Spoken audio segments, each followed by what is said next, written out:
जय हिंद साथियों। बिहार पुलिस के लिए महत्वपूर्ण प्रश्न है, देखिएगा। ये टोटल 25 क्वेश्चन का एक सेट बनाया गया है। इससे पहले 10 क्वेश्चन 10 सेट जो है अपलोड कर दिया गया है। 10 सेट आप चाहें तो प्लेलिस्ट में जाके देख सकते हैं। ये सारा क्वेश्चन लूसेंट से है और जो भी क्वेश्चन है ये सब बिहार दरोगा में पूछा गया है। आप चाहें तो प्रीवियस ईयर निकाल के आप देख सकते हैं, क्वेश्चन को मैच कर लीजिए। सारा क्वेश्चन पूछा गया बिहार दरोगा, इसलिए क्वेश्चन लाते हैं कि देखिए बिहार पुलिस में कैसा पूछना चाहिए। सारा इंपॉर्टेंट प्रश्न है, लूसेंट कर लिया गया है। आप इसे प्रैक्टिस देख कर सकते हैं। देखिए 25 का क्वेश्चन में से आपको कितना सही होता है कितना गलत होता है कमेंट बता दीजिएगा। इससे अंदाज़ा मिल जाए मेरा जीके कैसा है। ठीक है, वापस हम बर्बाद नहीं करेंगे। आप न्यू आए चैनल पे एक लाइक करके एक सब्सक्राइब करके अपने दोस्तों के साथ शेयर कर दीजिए जो कि बिहार पुलिस की तैयारी करते होंगे।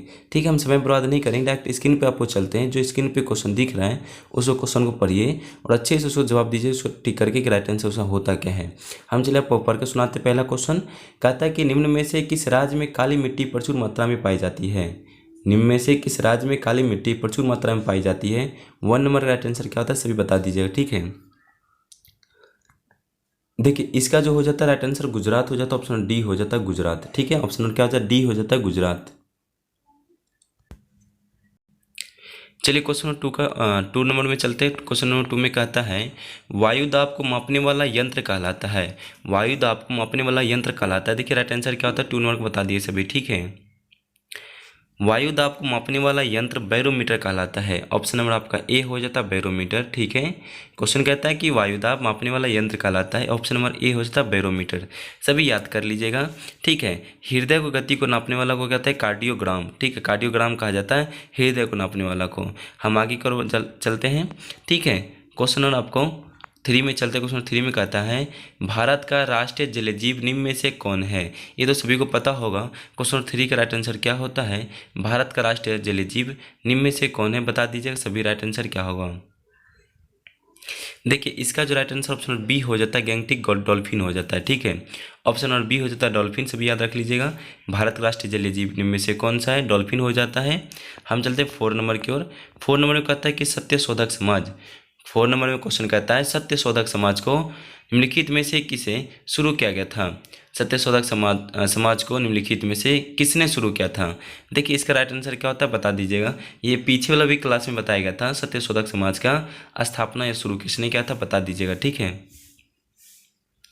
देखिए इसका जो आंसर हो जाता है सत्य शोधक समाज का ज्योतिबा फुले ने शुरू किया था। ऑप्शन नंबर आपका डी हो जाता होगा। ठीक, ऑप्शन डी हो जाएगा ज्योतिबा राव फुले हो जाता है। सत्य शोधक समाज का निम्नलिखित में से किसने शुरू किया था, ज्योतिबा राव फुले हो जाता है। राइट आंसर आप लोग का 5 नंबर का क्वेश्चन देखिए। 5 में कहता है भारत में पैन नंबर कोड कुल अक्षरों व संख्याओं का बिना होता है। देखिए पैन कार्ड का कितना नंबर होता है ये पूछा जाता है प्रश्न बार। 1-2 बार आपको लगातार दिल्ली पुलिस में पूछा था। खाता नंबर पूछा गया था आईएफएससी कोड का। एक बार पूछा था पैन कार्ड के बारे में। ठीक है, दोनों बार में पूछा कितना नंबर का आता है। इसलिए आप आज ना आप कॉपी में नोट कर लीजिए, कुछ पॉइंट बताने वाले हैं। कॉपी में निकाल कर नोट करके याद कर ही लीजिएगा। ठीक है, कॉपी निकाल के लिखना स्टार्ट कर दिए, हम कुछ बोलने वाले हैं उस पॉइंट को आप लिखिए। ठीक है, लिखना स्टार्ट कीजिएगा।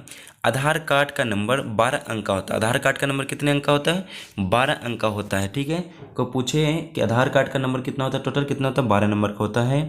पूछा वोटर आई कार्ड का 10 नंबर होता है। कितना होता है 10 नंबर होता है। ठीक है, वोटर आई कार्ड का 10 नंबर होता है। आधार कार्ड का 12, वोटर आई कार्ड का 10, ड्राइविंग लाइसेंस जिसको होते हैं ड्राइविंग लाइसेंस का टोटल होता है 15 अंक का। ठीक, कितने अंक का होता है वो 15 अंक का होता है ड्राइविंग लाइसेंस। ठीक है, जीएसटी का होता है 15 अंक का। जीएसटी का भी कितने अंक होता है 15 अंक का। ठीक है, आपको 4 नोट कर लिए होंगे। आधार कार्ड का 12 नंबर, वोटर आईडी कार्ड का 10 संख्या होता है 10 नंबर, ड्राइविंग लाइसेंस का 15 संख्या होता है, जीएसटी का 15 होता है। लास्ट बचता है आपका एटीएम। एटीएम का कितना होता है, एटीएम का 16 अंक का होता है। कितना होता है वो 16 अंक का होता है। ठीक है, आप एक बता दीजिएगा लास्ट में आईएफएससी आईएफएससी कोड का कितना अंक का होता है बता दीजिए। आप लोग कमेंट बता दीजिएगा। अब आप लोग आंसर बता देंगे भारत में पैन कार्ड का कुल अक्षर की संख्या कितना होता है। ये आप लोग का राइट आंसर हो जाता है। ऑप्शन नंबर आपका डी 10 होता है। ठीक है, ऑप्शन नंबर डी हो जाता है। एक बार रिपीट कर लीजिए जाते जाते। आधार कार्ड 12 अंक, वोटर आई कार्ड 10 अंक, driving licence 15, GST 15, ATM 16, last बता देना आईएफएससी कोड का कितना होता है अक्षर। ठीक है, हम चलते हैं क्वेश्चन नंबर 6 में। क्वेश्चन नंबर 6 में कहता है निम्नलिखित में से कौन सा ज्वालामुखी प्रशांत महासागर का जलवावृत के अंतर्गत आता है? निम्नलिखित में से कौन सा ज्वालामुखी प्रशांत महासागर के जलवाकृत अंतर्गत आता है? क्वेश्चन नंबर 6 का राइट आंसर क्या होता है बता दीजिएगा सभी, ठीक है। देखिए इसका जो ऑप्शन नंबर डी हो जाता है फुजियामा हो जाता है, फ्यूजियामा, ठीक है। ऑप्शन नंबर आपका डी हो जाता है। अब क्वेश्चन कहता है आपसे कि निम्नलिखित में से कौन सा ज्वालामुखी प्रशांत महासागर के जलवाकृत के अंतर्गत आता है? ऑप्शन नंबर आपका डी हो जाता है, ठीक है, फ्यूजियामा हो जाता है, ठीक है, सभी याद रख लीजिएगा, ठीक है। हम चलते हैं क्वेश्चन नंबर 7 में। कह रहा है कि आपचे हेलीकॉप्टर निम्नलिखित में से किस देश के उत्क्रमित है? बता दीजिएगा। 7 नंबर का आंसर क्या होता है? थोड़ा दरोगा लेवल का क्वेश्चन है, ठीक है, ये थोड़ा टॉप लेवल का क्वेश्चन था 7 नंबर का। आपचे हेलीकॉप्टर निम्नलिखित में से किस देश के उत्क्रमित है? बता दीजिए 7 नंबर का आंसर क्या होगा।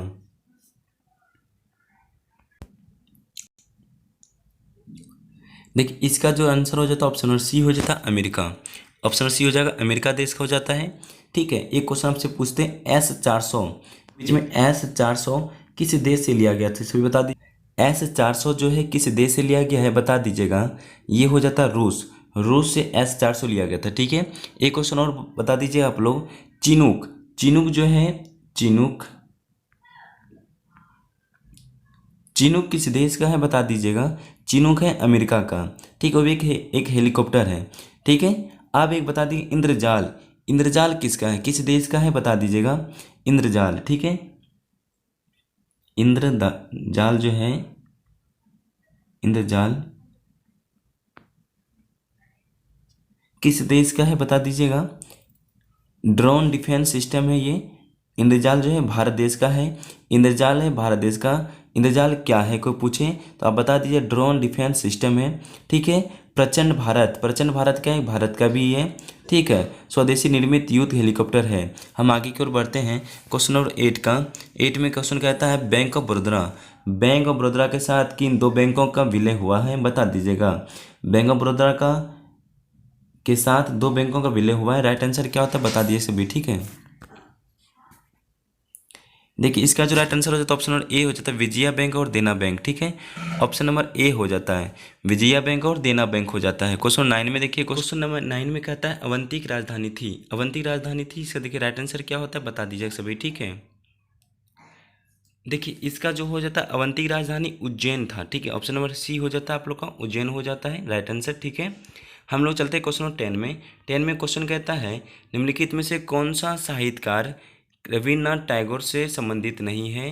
पूछा जा रहा है निम्नलिखित में से कौन सा साहित्य कार्य से रविन्द्रनाथ टैगोर से संबंधित नहीं है? देखिए राइट आंसर क्या होता है बता दीजिएगा सभी, ठीक है।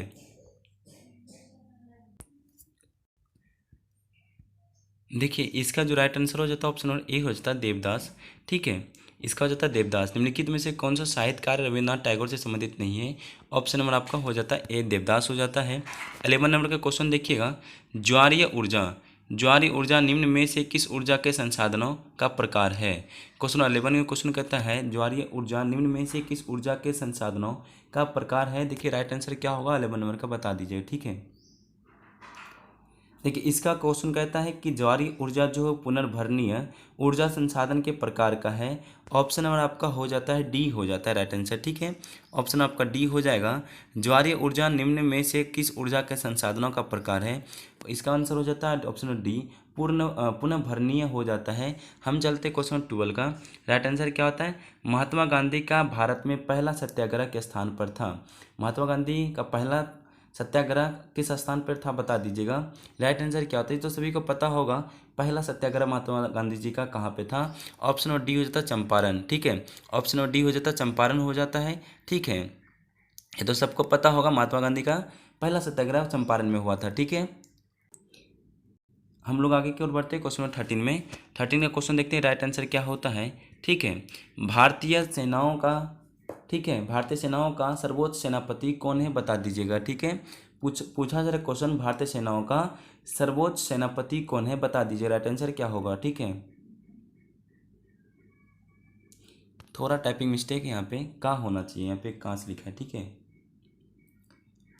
इसका हो जाता है ऑप्शन नंबर आपका सी हो जाता है राष्ट्रपति, ठीक है, हो जाता है राष्ट्रपति हो जाता है।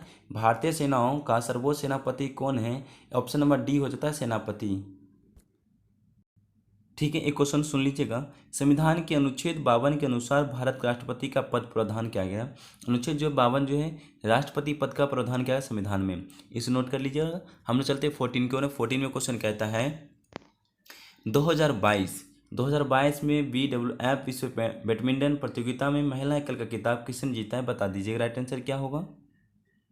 ये सब तरह का क्वेश्चन है। ठीक है, ऑप्शन नंबर आपका ए हो जाता है, PV सिंधु हो जाता है। ठीक है, ऑप्शन नंबर ए हो जाता है PV सिंधु। ठीक है, 15 नंबर का क्वेश्चन देखिएगा। 15 में कहता है कि वियतनामी कम्युनिटी पार्टी का स्थापना 1930 में किसने की थी, किसने की, बता दीजिएगा। वियतनामी कम्युनिटी पार्टी का स्थापना 1930 में किसने की है, राइट आंसर क्या होगा, बता दीजिए 15 नंबर का। ठीक है,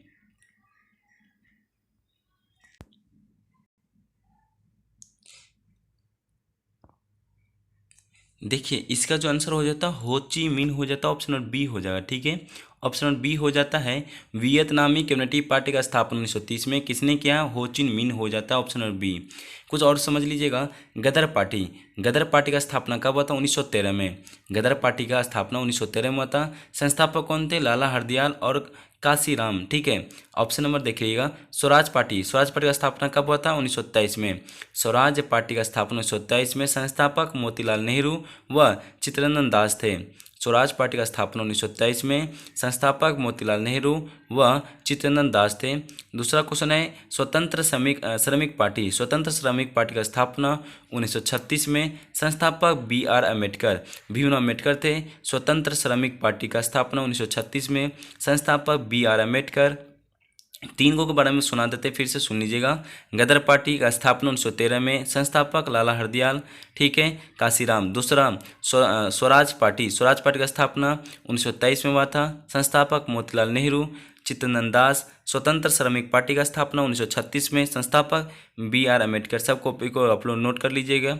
ठीक है, हम आगे की ओर बढ़ते हैं। क्वेश्चन नंबर 16 में देखिए क्वेश्चन कहता क्या है। क्षारीय मृदा धातुओं में कौन सा अधिकतम विद्युत धनी है, बता दीजिएगा। क्षारीय मृदा में धातुओं में से कौन सा अधिकतम विद्युत घनी है, बता दीजिएगा। 16 नंबर राइट आंसर क्या होगा। ठीक है,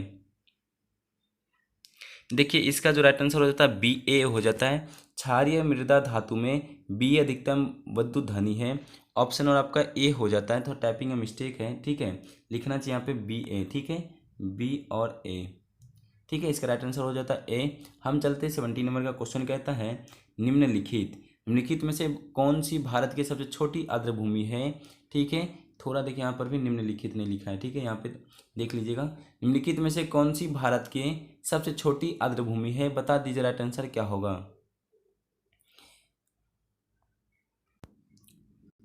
देखिए इसका जो राइट आंसर हो जाता है रेणुका जो है भारत का सबसे छोटी आर्द्रभूमि है।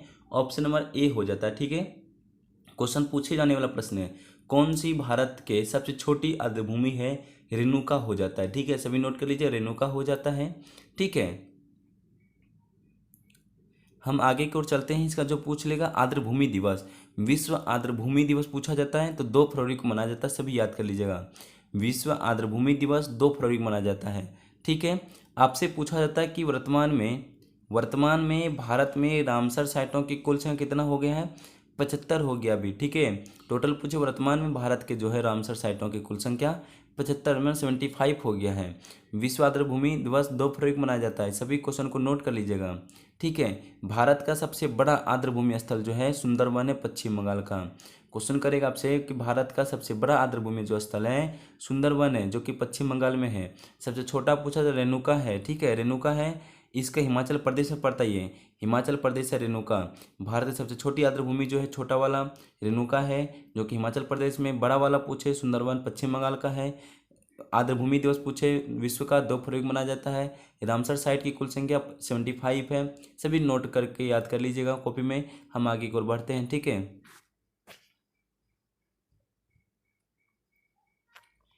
17 नंबर का क्वेश्चन देख लीजिएगा।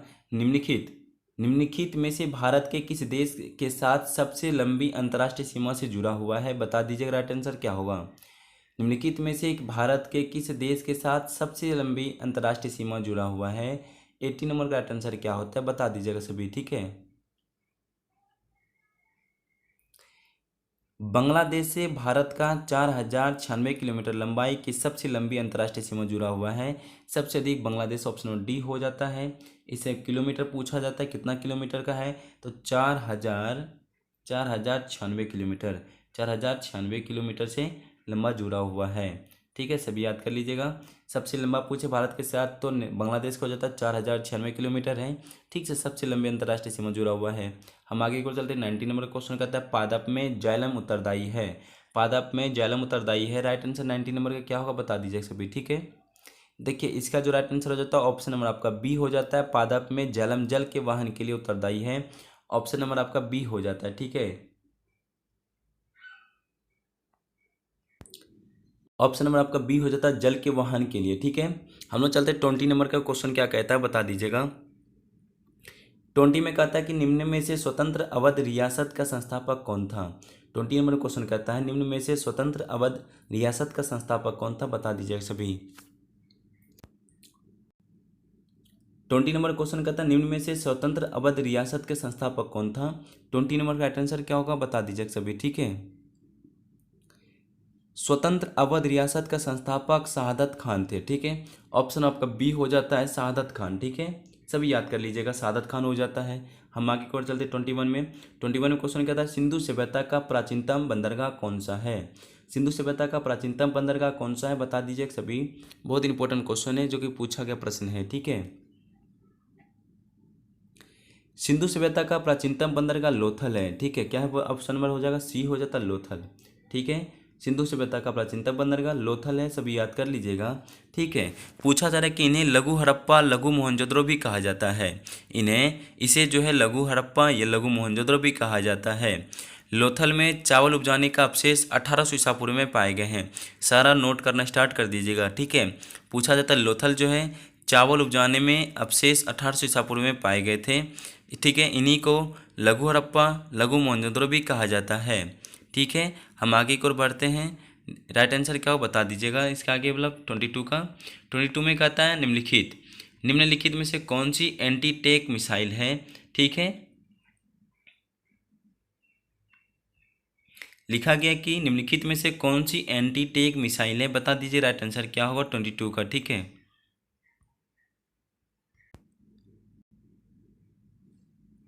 देखिए इसका जो राइट आंसर हो जाता है ऑप्शन नंबर डी हो जाता है नाग एंटी टैंक मिसाइल है। इसका जो है नाग हो जाता है, ऑप्शन नंबर डी हो जाता है नाग। ठीक है, नाग जो है एंटी टैंक मिसाइल है। नाग का टैंक जो है रोधी निर्देशित प्रति।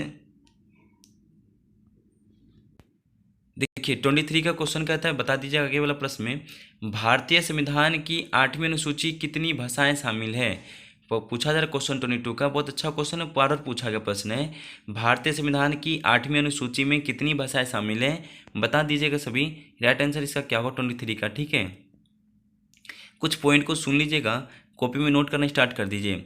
8वीं अनुसूची, इसमें भारत की 22 भाषाओं का उल्लेख किया गया है।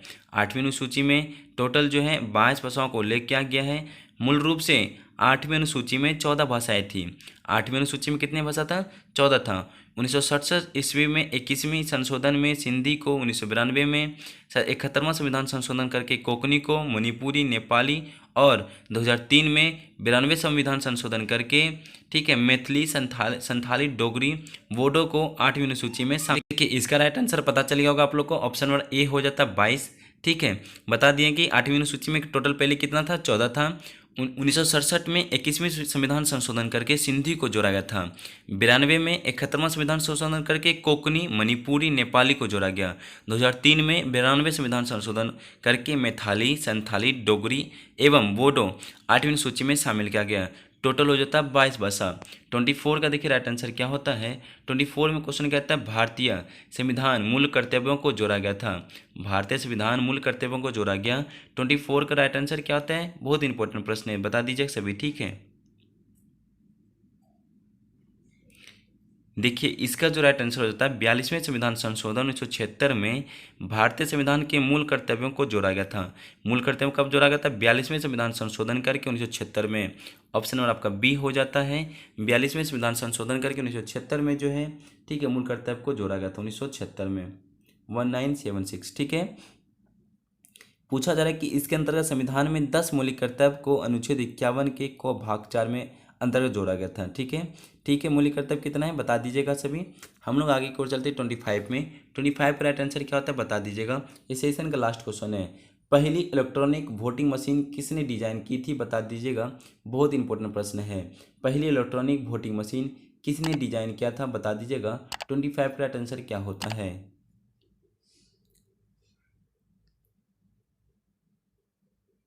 देखिए इसका जो पहली electronic voting machine M.B. Hanifa जो है डिजाइन किए थे। ऑप्शन आपका डी हो जाता है। ठीक, M.B. हनीफा। ठीक है, याद ऑप्शन और याद कर लीजिएगा, ऑप्शन डी हो जाता है 25 का। ठीक है, इसका आगे कुछ और पॉइंट को सुन लीजिएगा। पहली भारतीय ईवीएम आविष्कार 1980 में M.B. हनीफा के द्वारा किया गया था, जिसे 15 अक्टूबर 1980 को इलेक्ट्रॉनिक मशीन को के रूप में पंजीकृत किया गया था। भारत में सर्वप्रथम ईवीएम का प्रयोग 1982 में केरल के नॉर्थ परवूर विधानसभा क्षेत्र के लिए उपचुनाव में मतदान केंद्र पर किया गया था। बट 2004 में सभी लोकसभा विधानसभा चुनाव में ईवीएम का प्रयोग किए जाने लगा। पूछा जाता है कि कब प्रयोग करने लगा लोकसभा विधानसभा में, 2004 में सभी जगह। ठीक है, याद कर लेंगे। सेशन कैसा लगा आप लोग बता दीजिएगा। 25 में से आपका कितना सही कितना गलत हो कमेंट बता दीजिएगा। आप सभी को सेशन अच्छा लगा तो चैनल को लाइक करना, सब्सक्राइब करके अपने दोस्तों को शेयर कर दीजिएगा। आप सभी को धन्यवाद।